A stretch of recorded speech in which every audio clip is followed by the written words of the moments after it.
Welcome to my channel. Today we're here to ask and answer one simple question. Can we beat Dark Souls 3 without healing? The rules today will be that I can't use the Estus Flask to heal, nor can I use any other healing items or spells. I can use an Ember if at full health if I think I need a little bit more of an edge, since when you kill any boss you automatically become embered, and resting at bonfires is still allowed. We also won't be summoning any NPCs, and we'll be killing all bosses in both the base game and the DLC. I came to regret that last part, but I can promise a Midir hitless kill near the end of the video. With all that out of the way, let's welcome back Say No to Drugs. This time, they put enough space in the box for her to use her full name, which is a nice little upgrade. Beyond that, she's going to start off just like Undying, a warrior with the life ring starting gift, though by the end she'll be quite different. Now that we're out of character creation, I grabbed the Titanite shard on the tombstone and the fire bombs before resetting back to full health at the bonfire. With prep done, it's time to challenge Gundyr 1.0, and it starts out pretty smoothly, but when he goes into phase 2, I make a lot of rookie mistakes, and only barely land the final hit before he could finish me off. With Ember restored and the Twisted Sword in hand, we go to Firelink. There I jump off the tree, eventually. With that done, we grab the Estus shard to have another unnecessary charge of Ashen Flask. I think the most I ever used in a single fight/rest was 2 or 3, and the covetous Silver Serpent Ring before leveling Dex to 13, so we can use All Reliable. Speaking of which, let's grab that and another Titanite shard before upgrading to +1 at Andre. Then I'll kill the large crystal lizard for a few extra souls, and with those in hand, I route out more of the build and grab a point in intelligence so we can cast Magic Blade when we meet Orbeck.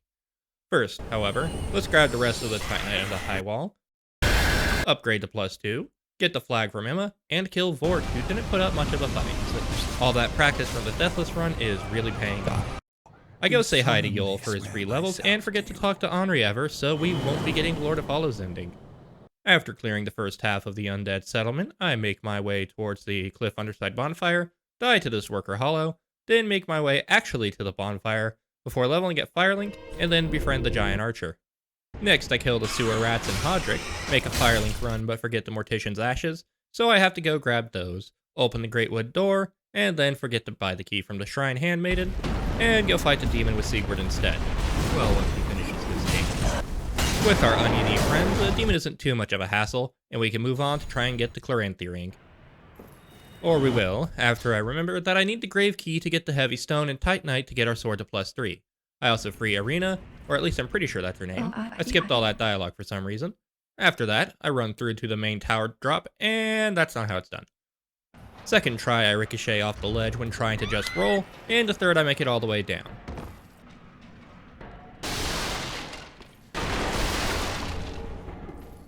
With the ring and mirror set in hand, I take a break in Firelink, remember the part of the settlement I missed, and get the Titanite there. With the last of the settlement Titanite, I upgrade to +3, kill the Outrider Knight, and Mildred before I die trying to figure out how to get down to the Divine Tome of Karim and Morn's Ring. After finding out how to get to them, I throw them in storage forever and grab the Halfway Fortress bonfire, before dying to this prototype for the Ogre and Sekiro. After that, I actually get the Farron Coal, evade this knight, grab the Grass Crest shield, and immediately die to the knight because apparently he followed me this far. Following that bad luck, I retrieve my souls, get the next bonfire, and go back to Firelink to make my claymore heavy and level up. My next step is to free Orbeck and let him live since he actually didn't insult my intelligence for once. With Orbeck back at the base, I finally remember Yol exists and get magic weapon from him, not Orbeck, despite Orbeck selling it for less. Oops. I continue to forget the free levels and die to the Curse Rotted Greatwood, but I do kill it on the second attempt. After killing the Greatwood, I put down the Uchigatana guy, Red Orb guy, Deserter, and some mobs in the Road of Sacrifice before finally remembering to draw out my true strength. With 10 attunement, I can finally equip Magic Weapon, and it's time to do Early Dancer. Sorry, Emma. And for those of you who are upset about that, just know that I died many, many times to Dancer for my hubris. I tried the Claymore, I tested the Deep Battle Axe, which was worse, and I even bought the Dark Can for a lot of soul. Oh, damn. That's actually decent damage. Never mind decent. Good. It'll just take a couple attempts to bring her down. 2 hours later. And with that last hit, I've managed my first ever early dancer kill. With the souls from Dancer, I grab a few levels in Endurance, then make my way in Lothric Castle to go after Osiro. Or I try to. This big knight had other ideas. After getting past him, I also ran into the problem of all of this toxic nonsense on the ground, before getting informed of yet another shortcut I had never known about in DS3.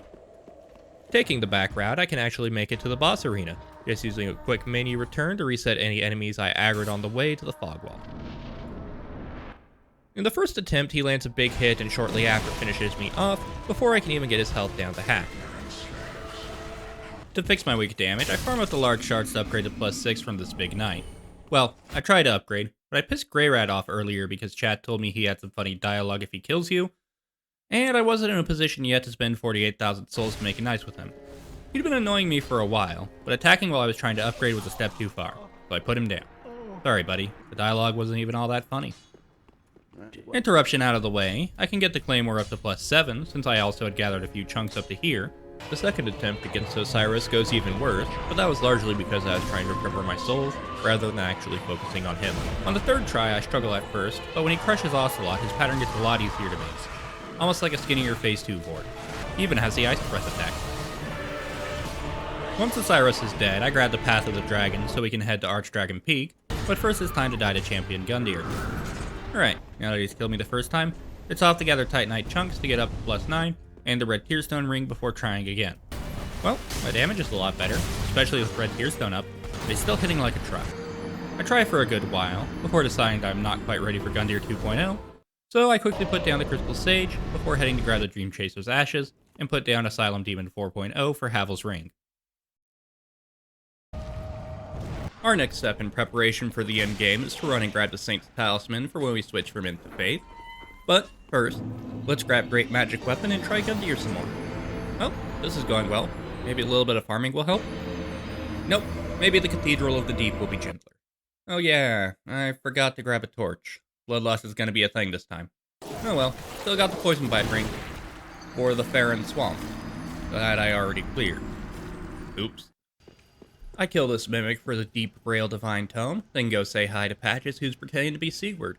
Then I die to Gravity trying to kill the giant that he aggroed, and after that I try and make my way to Rosaria's bedchambers, but Gravity continues to be the deadliest thing in any FromSoft game, and I end up having to buy Spook from Orbeck to survive the drops.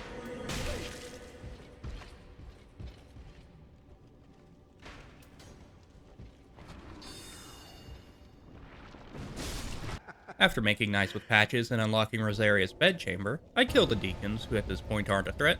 Following them, I make my way to face the Abyss Watchers, who actually managed to kill me in Phase 2 when I get greedy. After that, second attempt was embarrassingly bad, but third time was a charm, and we can make more progress. Let's start that progress by dooming Irina's soul with the Londor Braille Divine Tome, so I can have Darkblade when we make the switch to Faith. Unfortunately, my intelligence isn't high enough for a clean swap to Darkblade, so Wolnir gets to kill me once before I kill him. After that, I take out the Gaping Doggo after remembering how to fight it, earning the last souls needed for 25 Faith, while we swap from intelligence at Rosaria. Now that I've made the swap, let's go fight Gundyr some more. Surely the damage boost will be enough to make the difference. Or it'll be completely unchanged. Oh hey, this is looking like a potentially good attempt.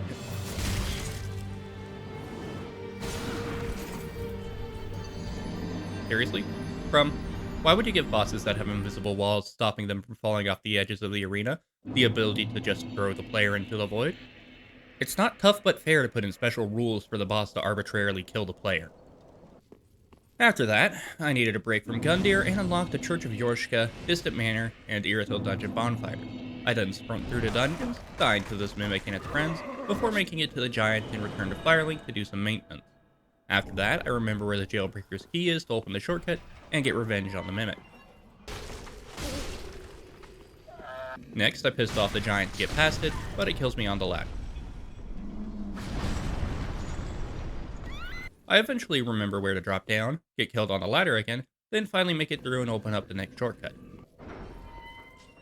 The next little while isn't too exciting as I roam around the dungeons, dying and looking for Lightning Blade. When I finally find it, I return to Firelink, realize chimes are better than talismans for buffing, and kill this guy repeatedly to get my new spell tool up to standard. I genuinely feel bad for this Lothric knight. Throughout this run, I almost certainly killed him well over 1,000 times between upgrade material and ember farming. Once I get the chime to +6, it's off to the profane capital to get the covetous gold serpent ring to speed up future farming. After another batch of upgrading, it's time to actually put Gundyr down. The fight starts out decently. With everything boosted, I get about 1100 damage in before I dodge the wrong way and eat the tail end of this big swing. This fight and another one later on are really good at catching rolls going the same direction as the swing.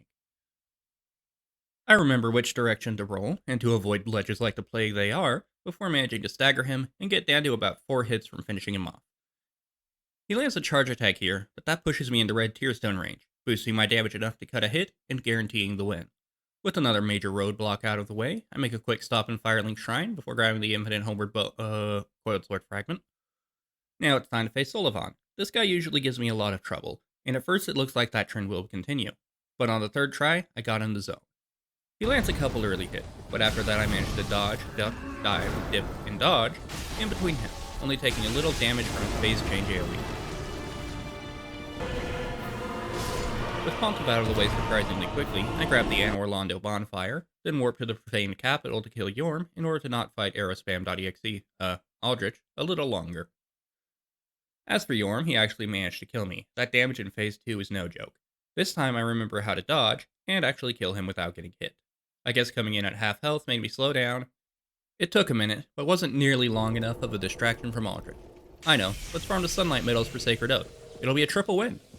I avoid fighting an annoying boss for a bit longer, get some more levels, and unlock a buff to help with the boss. I'm sure this knight disagrees with being farmed, but who cares? We've got Sacred Oath now. With our build pretty much finalized, save a couple of slabs for +10 and a whole lot of levels gained while farming embers, it's time to face Aldrich. Damn, he's hitting hard too. And there's the arrow spam.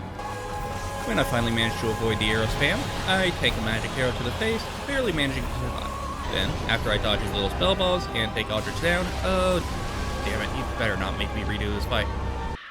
Oh, thank goodness. With the lords down, it's time for Dragon Slayer up. Yes, it did kill me a lot, but the fight itself only took about 45 minutes from what I can see in my timeline. The challenge for this guy was boiled down to 3 types of attack.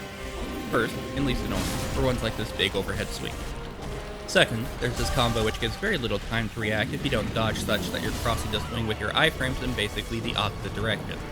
And then last you have the classic, what are hitboxes anyway? Moves like this AoE. But compared to the speed of Gundyr 2.0, he's not that bad. Once he's gone, it's through the archives to get the slab for our +10 Claymore before putting the old Demon King out of his misery.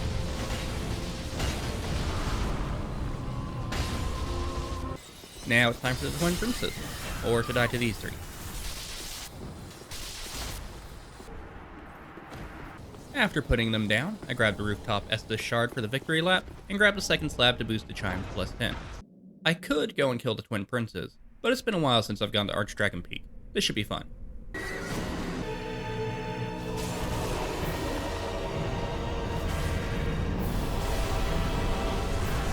Okay, Ancient Wyvern out of the way, let's get to the peak proper.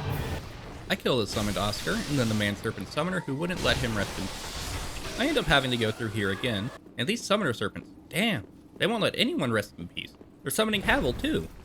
Admittedly, they were a bit kinder than the Oscar, because damn he moves a lot faster now. He can even roll! And now that he can actually avoid damage, he proved a bit too much for me without healing.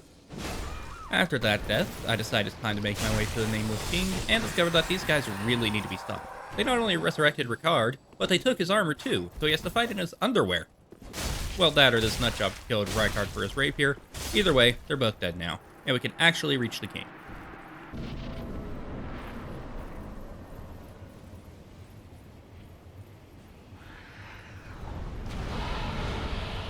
While that is quite the entrance, how's this fight going to go? Well, it takes pretty good damage when I hit it in the head.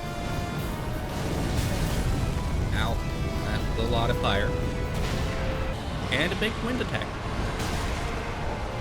And awkward camera angle. Yeah, I can tell this guy is going to be a challenge. I almost get to phase 2 first try, but get taken out by this flame attack. That attack in particular gave me a lot of trouble at first, and if it's giving you a lot of trouble too, the trick is that he doesn't really use it as long as you don't go too far underneath the bird. Figuring out how to get past that was a big step towards somewhat consistently getting to phase 2.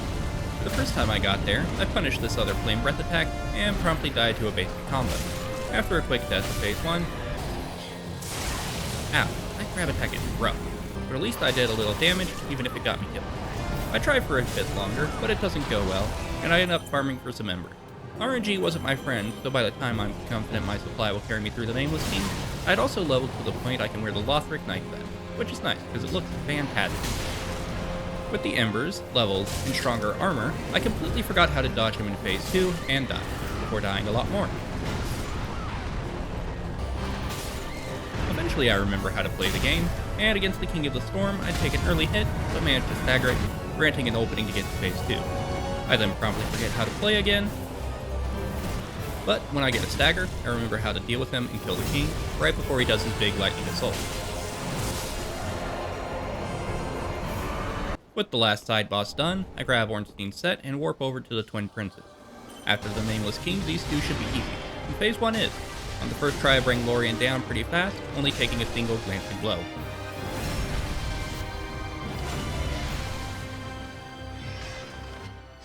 Then Lothric asked, "Hey, do you like spam?" and nearly killed me with his light orbs. I don't like spam, and responded by playing poorly. I even ended up taking a couple hits back to back here, and the less said about this death the better.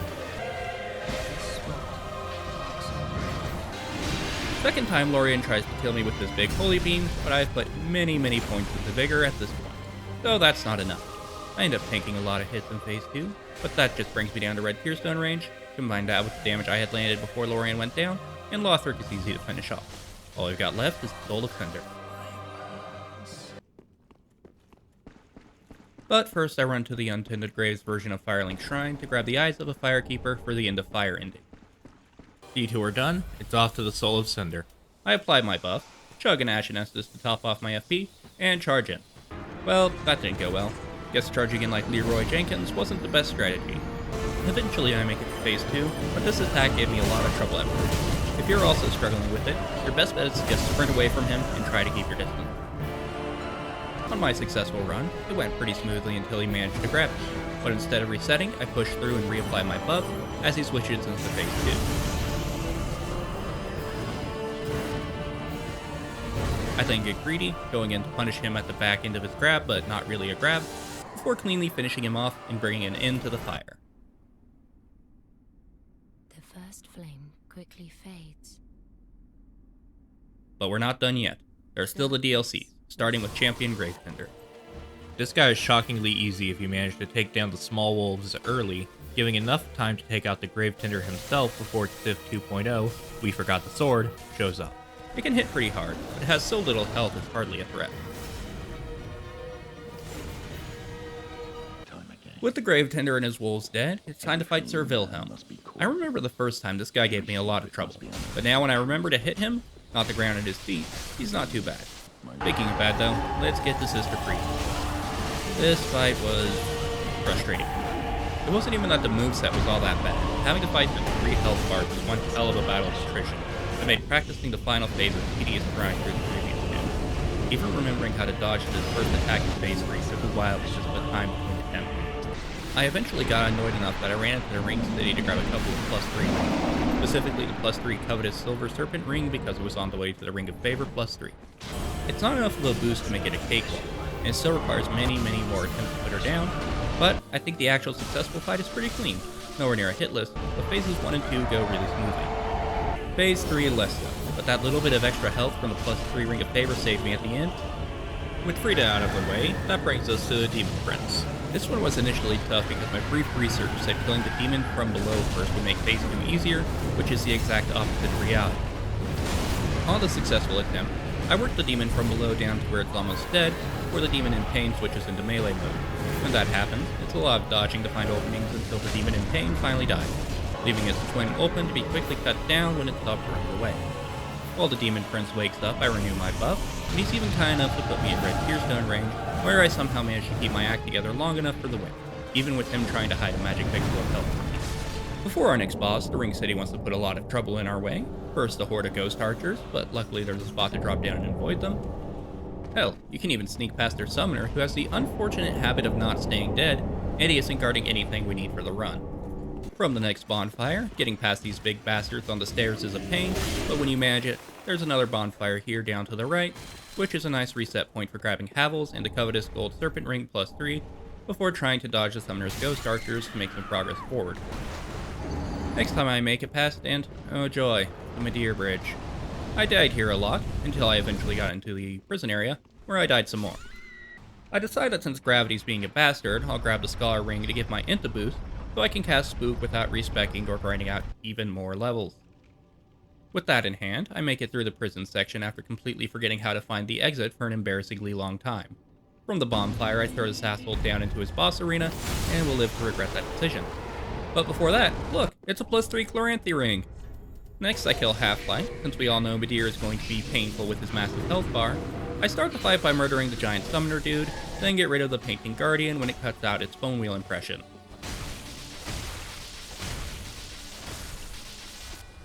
Half-Light himself isn't that tough. The pillars block his ranged attack, and he has low poise, so I can generally avoid trading blows. The only time I was really concerned in the fight was when the already dead giant summoned in yet another Painting Guardian. But that wasn't too bad either, and he goes down without too much trouble. I wish I could say the same for Midir. Speaking of Midir, this fight was a nightmare.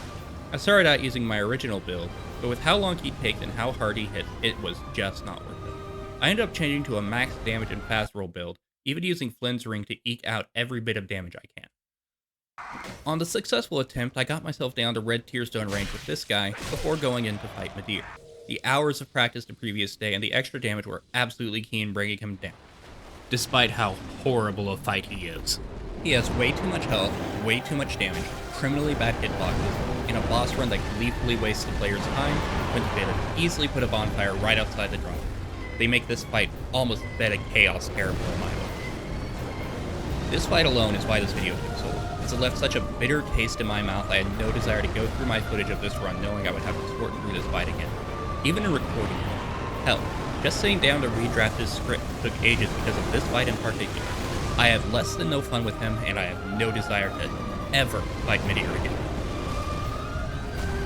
But I'll shut up now and let you enjoy the rest of the fight. I'll come back to discuss Gael. If you want to skip there, I'll put a timestamp on screen and in the description.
Awesome, I hope you enjoyed that dragon fight. But now we've got the really good shit. Before we get to the successful attempt, I just have to rave about how good this boss is. First off, the bonfire is right beside the fog wall so you can get right back into the fight after each death. Then, he spawns far enough out in his arena, which is so large there's almost no risk of the camera freaking out, that you can apply your buffs inside the fog wall rather than outside, which otherwise would lose you valuable seconds of buff time in the fight itself. And when you get into the fight, his attacks have tight hitboxes and do reasonable damage. He hits pretty hard, but not so hard that he negates the purpose of wearing armor. He even has some moves that you can punish by doing something that seems counterintuitive, but if you do what makes sense, you won't get punished for it. While the cape moves in phase 2 and 3 take a little getting used to, once you do, I at least find them incredibly satisfying to dodge. He also doesn't have so much health that the fight stays past its welcome, but also not so little that it's over when you're just really getting into it. He's got 3 phases, but no hidden second health bar, and the phase changes don't arbitrarily take options away from the player. He'll stagger in the same number of hits in phase 3 as he does in phase 1. Each phase gives him new move, but doesn't take away your option. And then, to top it all off, the ambient lightning attacks in phase 3 give both a visual warning before they land, and plenty of time to react. This guy is so good a fight that despite it taking dozens of attempts, I didn't get frustrated once the whole time. I know it sounds like I'm just reviewing the fight, but that's the other thing I love about this fight. To beat Gael, I never felt like I needed to rework anything major. Just practice, find my openings, and take advantage of them. In my successful attempt, I get my buffs in and dodge backwards on this attack to get a couple swings in. The counterintuitive maneuver I mentioned a minute ago. After I dodge his next attack, I hit him a third time for the stagger, and keep that pace of dodging and getting 3 hits in for a hitless phase 1. At the start of phase 2, I get Sacred Oath back up and take a hit from his cape before trading blows with his blade. The cape is a bit tricky to deal with, but I get him down to phase 3 and even manage to land a hit during the phase transition. As for phase 3, I play pretty well, but take a few more cape hits and it looks like I might go down, but that beautiful consistency comes to the rescue, and I get a final stagger for the opening to finish him and this challenge. Thank you all for watching. I hope you enjoyed the video. This one was way harder than I expected it would be, and I thought it would be a night. There were a few spots where I was definitely not having fun with it, but we soldiered through. Now we can move on to bigger and better things. I currently have a few other videos I'm working on, as well as improving my workflow to get you more content faster. Beyond that, please like, comment, subscribe, and ring the bell of awakening to get informed about future content. Until next time.